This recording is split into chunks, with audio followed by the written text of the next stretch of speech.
Hoy analizaremos un caso que tuvo lugar en Minnesota allá por 2013.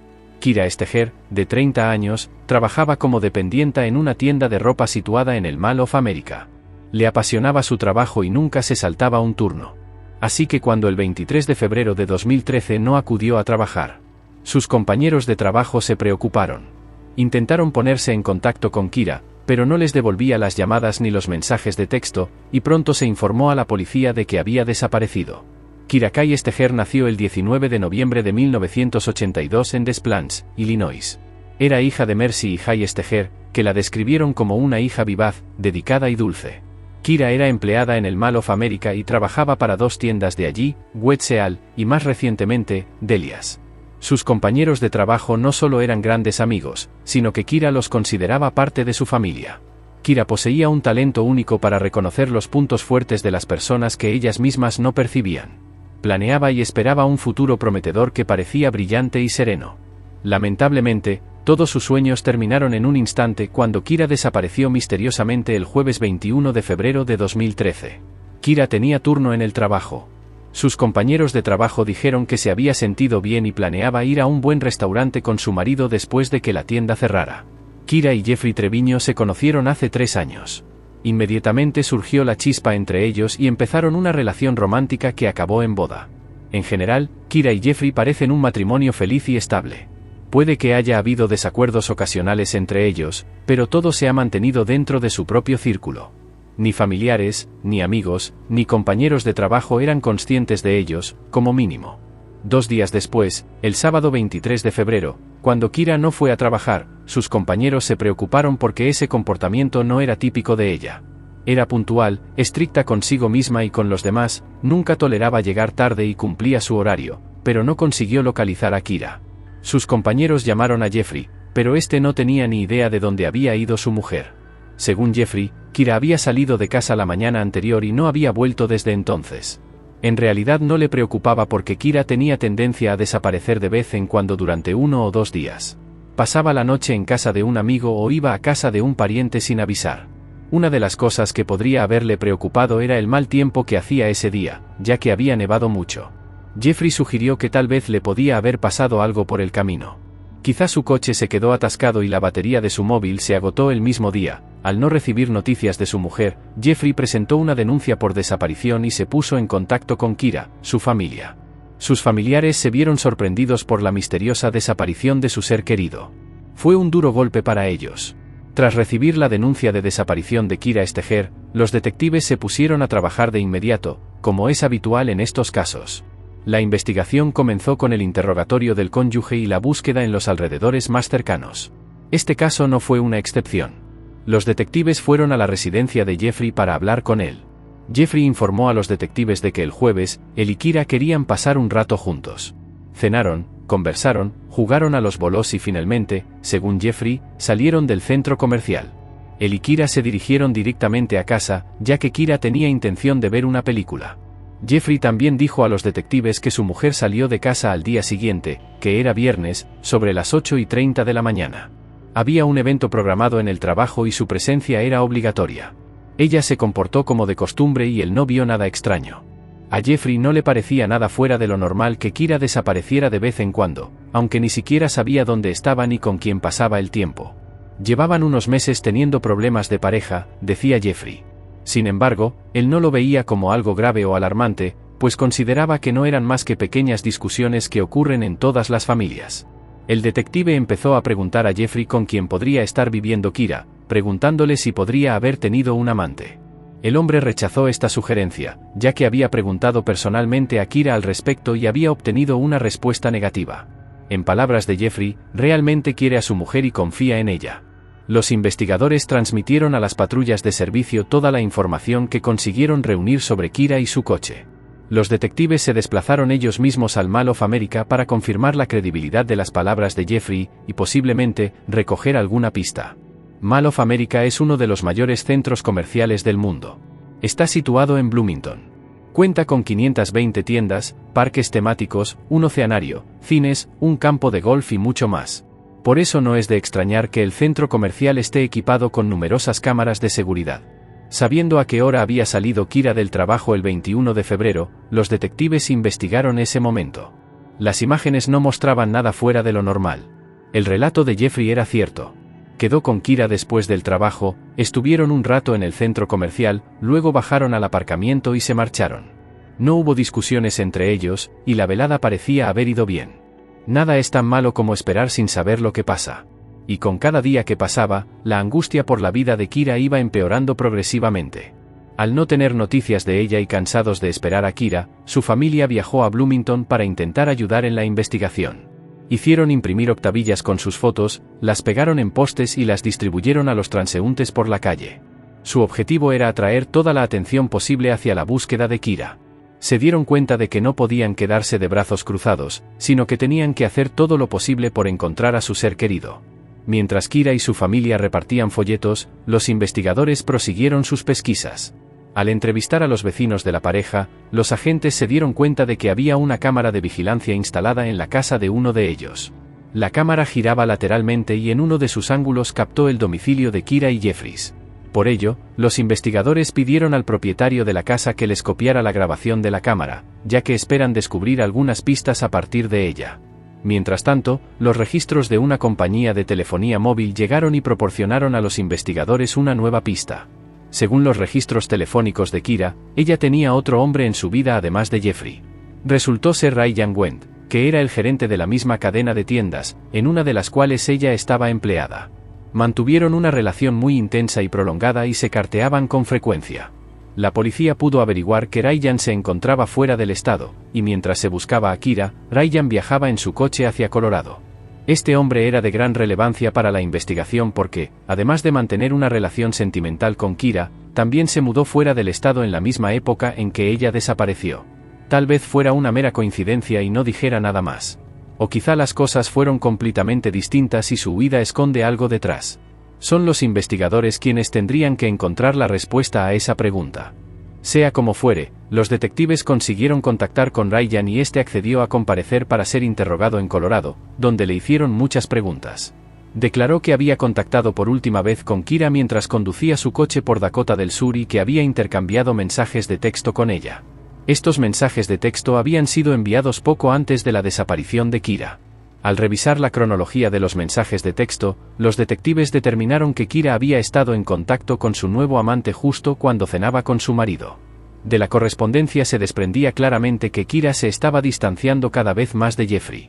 Los investigadores examinaron el teléfono de Ryan para determinar su ubicación con respecto a las torres de telefonía móvil y revisaron los extractos de su tarjeta de crédito. Al parecer estaba realmente fuera del estado esa noche en particular y no tenía forma de estar conectado con Kira, su desaparición. Fue liberado y eliminado de la lista de sospechosos sobre esa base. La marca de tiempo de los mensajes reveló que Kira seguía enviando mensajes de texto a Ryan incluso cuando llegó a casa con su marido. Sin embargo, su comunicación terminó después de las 11:44 de la noche, y desde entonces, Kira, su teléfono ha estado inactivo. Mientras tanto, otro equipo de investigadores se disponía a examinar la grabación de vídeo de la cámara de vigilancia instalada en la residencia del vecino de Kira. Esta cámara captó gran parte de la calle barriendo a izquierda y derecha. Sin embargo, giraba demasiado deprisa y eso dificultaba la observación, ya que si los investigadores detectaban algo sospechoso, la cámara giraba al otro lado en un instante. Jeffrey y Kira, su casa solo se vio durante unos breves segundos mientras la cámara giraba hacia la derecha. Jeffrey declaró que después de cenar y jugar a los bolos, él y Kira se fueron a casa, vieron una película y se retiraron a dormir. Sin embargo, cuando los investigadores revisaron la grabación de vídeo, se dieron cuenta de que, justo después de las 2 de la madrugada, Kira, su coche dio marcha atrás hacia el patio, debido a la baja calidad de la grabación y al movimiento constante de la cámara de un lado a otro. Era difícil saber con precisión lo que ocurría en la pantalla en ese momento, pero el coche no tardó en alejarse de su casa. Jeffrey atribuyó el viaje nocturno al hecho de que Kira le había dicho que echara gasolina en su coche antes de su viaje de mañana. Así que fue a la gasolinera. Sorprendentemente, su historia era cierta. Realmente fue visto en la gasolinera alrededor de las 3:30 de la madrugada. Sin embargo, los detectives descubrieron que después de salir de la gasolinera, no volvió a casa, sino que por alguna razón se dirigió hacia la autopista. No está claro a dónde se dirigió después. La cámara de los vecinos no le grabó volviendo a casa, pero podría haber sido una mera coincidencia, ya que giraba constantemente. Por lo tanto, es posible, teóricamente, que Jeffrey pudiera haber vuelto a casa más tarde ese mismo día, cuando la cámara estaba orientada en la otra dirección. Cuando los investigadores examinaron más a fondo la grabación, observaron que el Chevrolet de Kara se alejaba a las 9:21 de la mañana. Lamentablemente, no se pudo ver quién iba al volante. El sábado 23 de febrero se presentó ante la policía una denuncia por desaparición, y el departamento de policía recibió una llamada el lunes 25 de febrero para informar del hallazgo de un vehículo sospechoso cerca del centro comercial donde trabajaba Kira. Hay 2 aparcamientos de varios pisos. Los guardias de seguridad se dieron cuenta de que cierto coche llevaba varios días aparcado allí y solicitaron una grúa. El conductor de la grúa procedió a examinar el coche antes de recogerlo y vio manchas rojas de aspecto sospechoso en la tapa del maletero. Entonces llamó a la policía. El vehículo resultó ser el Chevy blanco de Kira. No había mucha sangre, solo unas pequeñas manchas. Pero estaba ahí. Y eso era una muy mala señal. El bolso de Kira, que fue recuperado de su coche abandonado, tenía formularios de divorcio que parecían haber sido descargados de internet. Además, un pequeño objeto oscuro tirado en la nieve detrás del coche llamó la atención de los investigadores. Cuando se acercaron, vieron una alfombrilla de maletero enrollada que tenía manchas de color oscuro en el reverso. Las pruebas de ADN determinaron que se trataba de sangre de Kira Steger con arrepentimiento. El investigador empezó a darse cuenta de que lo más probable era que Kira ya no estuviera viva. Este horrible descubrimiento fue un duro golpe para su familia y amigos. Habían perdido la última esperanza de volver a ver a Kira. Pero con esto, una miríada de preguntas surgieron en sus mentes. ¿Cómo murió? ¿Sufrió? ¿Y quién pudo estar tan resentido con ella como para haberle robado la vida? La ausencia de Kira como cuerpo agravaba la cuestión, pues era mucho más difícil soportar la pena que les había sobrevenido sin ella. La máxima prioridad de los detectives era ahora identificar a la persona que había abandonado el vehículo en el aparcamiento. El coche se alejó de la casa a las 9:21 horas. Aproximadamente 20 minutos después, las cámaras del centro comercial lo captaron. No había cámaras en el aparcamiento donde se descubrió el coche, pero había una cámara dirigida al camino que conducía al coche. La cámara estaba situada cerca de donde se encontraba el coche de Kira. Tras ver la grabación de esa cámara, los detectives se dieron cuenta de que unos minutos después de que el Chevrolet blanco entrara en el aparcamiento, en la grabación aparecía un hombre con una capucha cubriéndose la cabeza. Hacía bastante frío y no parecía extraño que el hombre llevara una capucha. Pero los detectives querían rastrear hacia dónde se dirigía. Se vio que el hombre encapuchado logró cruzar la calle y se dirigió a una parada de taxis, donde mantuvo una breve conversación con uno de los conductores, después subió al coche y se marchó. La policía pudo determinar en qué compañía aparcó el taxi. Pertenecía el aparcamiento del centro comercial. Basándose en la hora de la interacción del encapuchado con el conductor, a la policía no le resultó difícil identificar el número de matrícula de ese vehículo en concreto. Todos los taxis estaban equipados con dispositivos de seguimiento por GPS, que revelaron que el encapuchado concluyó su trayecto a una manzana de la casa de Kira y Jeffrey y se apeó del coche tras pagar en efectivo al salir del barrio. El taxi fue captado por el objetivo de la misma cámara que había filmado parcialmente la casa de Kira y Jeffrey. Al cabo de 2 minutos, un hombre encapuchado entró en el encuadre. La baja resolución de la grabación dificultaba ver su cara, pero lo que llamaba la atención era el logotipo blanco de su sudadera con capucha. Mientras los investigadores seguían viendo la grabación, vieron al encapuchado entrar en la casa donde vivían Kira y Jeffrey. Kira había desaparecido, lo que hacía casi seguro que el encapuchado era Jeffrey. Tras conseguir una orden de registro, los agentes de la ley se dirigieron a la casa. A primera vista, parecía una casa normal y corriente. Pero eso era solo a primera vista. Al examinarla más de cerca, los criminalistas empezaron a encontrar manchas de color rojo oscuro en el dormitorio del cónyuge. Había unas cuantas manchas en la pared junto a la cama y unas 100 en el colchón. Era evidente que el dormitorio había sido reorganizado y limpiado recientemente. Cuando el equipo forense roció luminol, la moqueta del suelo prácticamente brillaba. Tenía muchas manchas de sangre que no podían detectarse a simple vista. Estas manchas se originaron en el dormitorio y se extendieron hasta el otro lado de la casa. Los forenses confirmaron que se trataba de la sangre de Kira, lo que convenció aún más a los investigadores de que ya no estaba viva. Además de registrar el interior de la casa, la policía también examinó el coche de Jeffrey. En el coche no había sangre, ni tampoco indicios de lucha.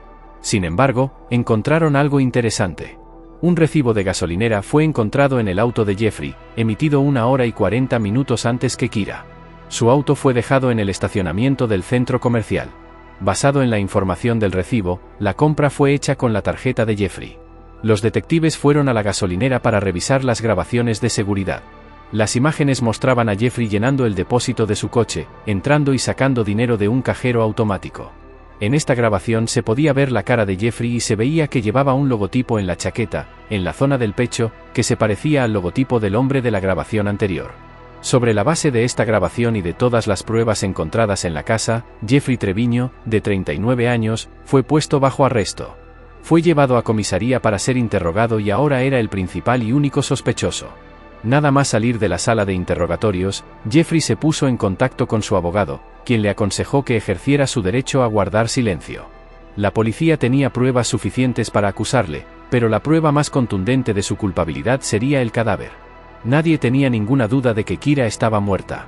La policía, junto con Kira, su familia y algunos voluntarios, pasaron meses buscándola. A finales de marzo, cuando empezaba a despejarse la nieve, los voluntarios descubrieron una extraña bolsa junto a la carretera en el lago Queller. A pocos kilómetros de la casa de Treviño, llamaron a la policía. La bolsa contenía una almohada ensangrentada, una camisa y un sujetador. El equipo forense relacionó el hallazgo con Kira al detectarse su ADN en los objetos. El lago seguía cubierto de hielo, lo que dificultó la búsqueda. Aún así, los buzos inspeccionaron la masa de agua. Aún así, no encontraron restos en él. Se registraron varias veces los alrededores del lago con perros rastreadores adiestrados para encontrar cadáveres. Pero también esto fue infructuoso. 2 meses y medio después de la desaparición de Kira, el 8 de mayo de 2013, el Departamento de Policía de Saint Paul recibió una llamada inquietante. El varón que llamaba dijo a la operadora que había visto lo que parecía ser un cadáver en el río Mississippi. Lo que los agentes de policía recuperaron del agua resultó ser en realidad un cadáver. No llevaba ropa. Los registros dentales determinaron que era el cuerpo de Kira Steger. Sufrió un fuerte traumatismo en la frente y una fractura en el dedo índice de la mano izquierda. Debido al grado de descomposición, los forenses fueron incapaces de establecer una causa exacta de la muerte utilizando las nuevas pruebas. Los investigadores intentaron reconstruir la cronología de los acontecimientos que condujeron a la muerte de Kira y los que siguieron. Especularon que cuando Kira y Jeffrey llegaron a casa, él se dio cuenta o vio que ella estaba enviando mensajes de texto a otra persona. Kira no quiso mostrar la correspondencia a su marido, momento en el que él le arrebató el teléfono por la fuerza y le rompió un dedo. Tras ver la correspondencia romántica, Jeffrey se enfureció aún más y, en un arrebato de ira, acabó con la vida de Kira y luego intentó ocultar las pruebas del crimen. Utilizó el coche de ella para conducir hasta la casa, metió el cadáver en el maletero, fue a una gasolinera y de allí al río, donde se deshizo del cuerpo.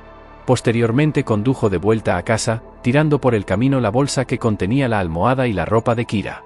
A la mañana siguiente fue a una gasolinera y sacó dinero de un cajero automático porque sabía que, después de dejar el coche de Kira en el aparcamiento del centro comercial, tendría que pagar un taxi y sería mejor hacerlo en efectivo. Después de deshacerse del coche de Kira, Jeffrey se fue a casa y se dedicó el resto del día a limpiar la casa con sus artimañas. Jeffrey pretendía dar la impresión de que Kira se había marchado sola en su coche aquella mañana y que se encontraba perfectamente.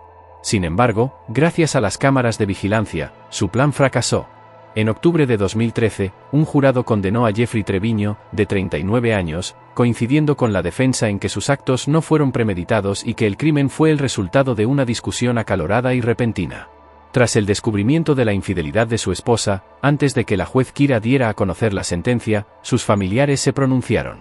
«Este monstruo es un criminal calculador», dijo Carrie Ann Steger, hermana de Kira. «No merece piedad». La madre de Kira, Mercy, declaró que Treviño ciertamente no tuvo piedad de su hija. «Arrojó a mi hija como un trozo de basura a la masa de agua más contaminada del país», afirmó. Sin embargo, su padre, Jay, dijo que cualquiera que sea el castigo, nunca compensará el dolor que Treviño ha causado a su familia. «No importa cuánto tiempo se le imponga al señor Treviño, no es suficiente». «Nunca es suficiente», dijo. En noviembre de 2013, Jeffrey Treviño fue condenado a 27 años y medio de prisión. Podrá optar a la libertad condicional en 2031.